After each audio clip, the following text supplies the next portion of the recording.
Ju njohim me edicionin informativ të lajmeve. Kjo është Radio 7. Partitë bëhen gati për raundin e dytë të zgjedhjeve vendore në Maqedoninë e Veriut. Kandidatët e partive dhe koalicioneve nga kjo e mërkuri kthehen në terren me qytetarët e takimet për paraqitjen e platformave të tyre. Fushata zgjedhore në raundin e dytë zgjat deri më 31 tetor. Më 1 nëntor është heshtja zgjedhore. Votimi zhvillohet në 2 nëntor. VMRO DPMNE është e sigurt për fitore në rast të mbajtjes së zgjedhjeve të parakohshme parlamentare. Pas përfundimit të raundit të parë të zgjedhjeve vendore, VMRO DPMNE deklaron se në rast se nesër do të mbaheshin zgjedhjet, shumica në pushtet do të fitonte mbi 60 deputet. Nga VMRO thonë se LSTM-ja ka humbur 110.000 vota krahasuar me zgjedhjet e vitit 2021. Kjo humbje sipas partisë e pasqyron më së miri mosbesimin e qytetarëve ndaj politikave të gabuara dhe qeverisjes së LSDM-s tonë nga VMRO DPMNE. Radio 7, zëri pozitiv i qytetit. Përfaqësuesi i Shteteve të Bashkuara të Amerikës në Këshillin e Sigurimit të Organizatës së Kombeve të Bashkuara, Jeff Bartos, përsëriti kërkesën për përfundimin e misionit të UNMIK-ut. Ai tha se është koha që misioni të tërhiqet dhe funksionet të transferohen.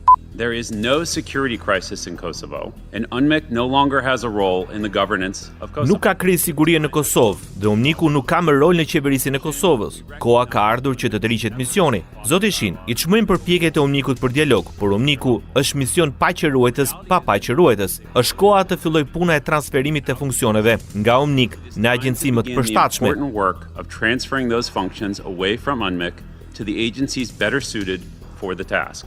Deklaroi Jeff Bartos. Përfaqësuesi i Shteteve të Bashkuara të Amerikës i bëri thirrje Kosovës dhe Serbisë të përmbahen nga masat përshkallëzuese dhe të ndërtojnë paqen dhe stabilitetin me njohje si qëllim përfundimtar.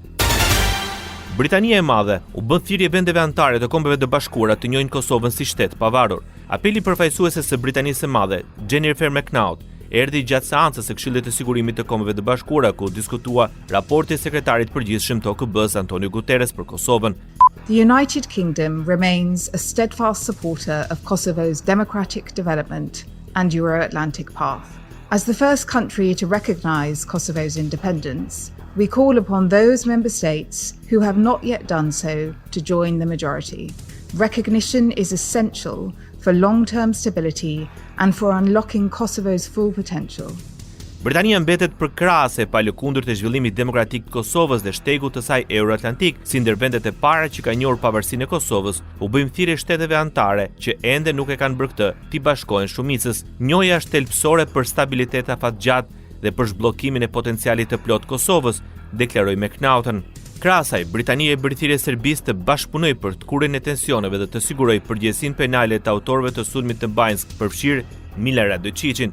The United Kingdom reiterates our call on Serbia to play its part in reducing tensions and bringing those responsible to justice, including Milan Radojčić. Në deklaratë u theksuar rëndësia e zbatimit të marrëveshjeve ekzistuese përfshir forcimin e asociacionit të komunave me shumicë serbe, që u cilësua si element thelbësor për ndërtimin e besimit dhe sigurimin e stabilitetit afatgjatë. Kryeministri Albin Kurti premton bashkëpunim me Britaninë e Madhe për pranimin e refugjatëve. Kosova bëhet vendi i parë që pranon publikisht se po shqyrton mundësinë e ndërtimit të qendrave për kthimin e azilikërkuesve të refuzuar nga Britania.